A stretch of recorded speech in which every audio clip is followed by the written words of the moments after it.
लक्ष्मी का निवास जहाँ सत्य, धर्म और यश होता है। बहुत समय पहले विष्णु के परम भक्त एक सेठ थे।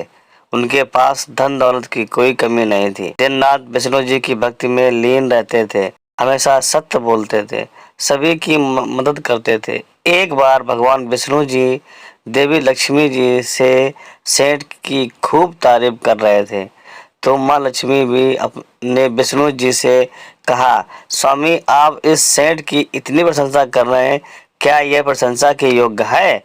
क्यों ना आज इसकी परीक्षा ली जाए। भगवान विष्णु ने कहा, अभी सेठ गहरी निद्रा में है, आप चाहें तो इसकी परीक्षा ले सकती हैं। इधर सेठ गहरी नींद में सो रहे थे, तभी माता लक्ष्मी उनके सपने में आई। उन्होंने कहा कि हे मनुष्य, मैं धन संपदा देने वाली देवी महालक्ष्मी हूँ। गहरी नींद में सो रहे सेठ जी को आश्चर्य हुआ। उन्हें एक पल विश्वास नहीं हुआ कि उनके स्वप्न में माँ लक्ष्मी जी उन्हें दर्शन दे रही हैं। सेठ जी बोले, यह मेरा सौभाग्य है कि माँ लक्ष्मी आपने मुझे स्वप्न में दर्शन दिया। देवी माँ, मैं धन्य हो गया, बताइए मैं आपकी क्या सेवा कर सकता हूँ। माँ लक्ष्मी ने कहा कि बस इतनी सी बात कि मैं तुम्हारे इस भवन से बरसों में से रह रही हूँ, अब मेरा मन यहाँ नहीं लगता, मेरा स्वभाव चंचल है, अब मैं तुम्हारे भवन से जा रही हूँ। सेठ ने विनम्रता पूर्वक माँ लक्ष्मी से आग्रह करते हुए कहा, माँ आप यहीं रहें, यह मेरा निवेदन है, लेकिन आपका यहाँ मन नहीं लग रहा है तो मैं कैसे आपको रोक सकता हूँ। आप अपनी इच्छा के अनुसार जहाँ चाहे वहाँ जा सकती हैं। इसके बाद माँ लक्ष्मी उस सेठ के घर से चली गईं। कुछ समय पश्चात माँ लक्ष्मी रूप बदलकर यश के रूप में आई। सेठ अभी भी गहरी नींद में सो रहा था। यश के रूप में आई हुई लक्ष्मी ने सेठ से बोली, सेठ तुम मुझे पहचान रहे हो, मैं कौन हूँ? सेठ ने कहा, श्रीमान मैंने आपको नहीं पहचाना। यश के रूप में आई हुई माँ लक्ष्मी ने कहा, मैं यश हूँ, तुम्हारी प्रसिद्धि और कीर्ति मेरे ही वजह से है, पर अब लक्ष्मी देवी यहाँ से चली गई है तो अब मेरा क्या काम, मैं तुम्हारे साथ अब नहीं रह सकता हूँ। सेठ ने कहा कि अगर आप भी जाना चाहते हैं तो चले जाइए, जैसी आपकी इच्छा। सेठ जी अभी भी गहरी नींद में थे और उन्होंने सपना देखा, धीरे धीरे वे गरीब हो गए।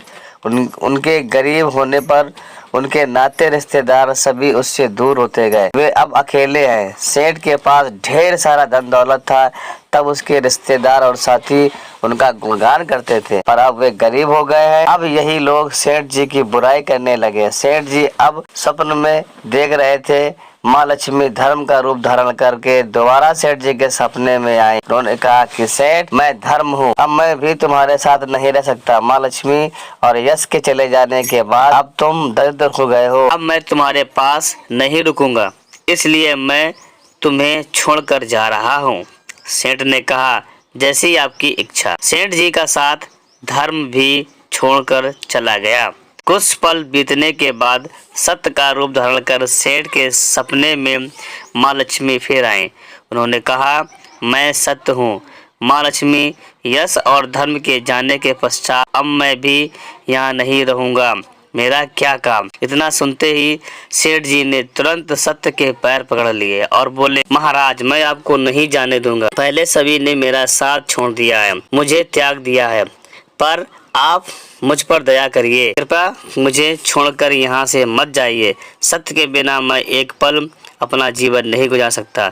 अगर आप चले जाएंगे तो मैं अपना शरीर त्याग दूंगा। सत्य ने सेठ जी से प्रश्न किया, तुमने माँ लक्ष्मी, यश और धर्म तीनों को बड़ी ही सहजता से जाने दिया, तुमने उन्हें रोका क्यों नहीं? सेठ जी ने बड़ी विनम्रता से जवाब दिया, मेरे लिए वे तीनों बहुत ही महत्व रखते हैं, पर उन तीनों के बिना मैं भी अपने भगवान की पूजा आराधना जब तब कर सकता हूँ, भगवान की कृपा प्राप्त कर सकता हूँ। लेकिन सत्य महाराज, अगर आप मेरा साथ छोड़ देंगे मुझ में झूठ भर जाएगा। जब मेरे अंदर सच्चाई नहीं होगी तो मेरे वाणी यानी बोली में झूठ होगा, तो मैं ईश्वर की भक्ति कैसे कर पाऊंगा। झूठ के कारण मेरे व्यवहार में लालच, बुराई, लालची भर जाएगी, मैं सत्य का साथ नहीं दे पाऊंगा, तब मैं भगवान की को किस मुंह से वंदना करूंगा। इस तरह से मैं भगवान से दूर हो जाऊंगा। सेठ जी का उत्तर सुनकर सत्य बहुत प्रसन्न हुआ और कहा कि तुम्हारी अटूट भक्ति से मैं प्रसन्न हुआ, इसलिए मैं तुम्हें छोड़कर कहीं नहीं जाऊंगा। तुम एक अच्छे व सच्चे इंसान हो। इतना कहते हुए सत्य अंतर्ध्यान हो गए। सेठ जी अभी भी गहरी निद्रा में थे। तत्पश्चात उनके सपने में धर्म वापस आया और उनसे कहा कि मैं अब तुम्हारे पास ही रहूंगा। क्यों? सेठ जी ने खुश होकर कहा, धर्म, आपका स्वागत है। इसके कुछ ही पल बाद यश वापस आए और बोले, जहाँ सत्य और धर्म रहता है वहाँ यश अपने आप ही आ जाता है। सेठ, मैं भी अब तुम्हारे साथ ही रहूंगा। सेठ जी प्रसन्न हो गए और यश का स्वागत किया। स्वप्न में अभी सेठ जी थे। भी अंत में माँ लक्ष्मी आई। उन्होंने देखते ही सेठ नतमस्तक हो गए और कहा, हे देवी, क्या आप भी पुनः मेरे घर पधारेंगी? मुझ पर कृपा करेंगी? माँ लक्ष्मी ने कहा कि अवश्य, जहाँ पर सत्य, धर्म और यश होता है वहीं पर हमेशा मेरा निवास होता है। माँ लक्ष्मी की इस कृपा को सुनते ही सेठ जी की नींद खुल गई। उन्हें यह सपना लगा, लेकिन यह तो उनकी एक कठिन परीक्षा थी जिसमें सेठ जी पास हो गए। उनकी सतता और भक्ति ने उन्हें धन, यश, धर्म सब कुछ दे दिया। दोस्तों, हमेशा स्मरण रखना कि जहाँ सत्य का निवास होता है वहीं यश, धर्म और लक्ष्मी का निवास अपने आप ही हो जाता है। इसलिए हमेशा सत्य का साथ देना चाहिए। सत्य को कभी भी नज़रअंदाज नहीं करना चाहिए। तो कैसी लगी आपको ये कहानी? इसी प्रकार रोचक, मनोरंजक और ज्ञानवर्धक कहानियों के लिए आप हमारे चैनल को सब्सक्राइब कर सकते हैं। धन्यवाद।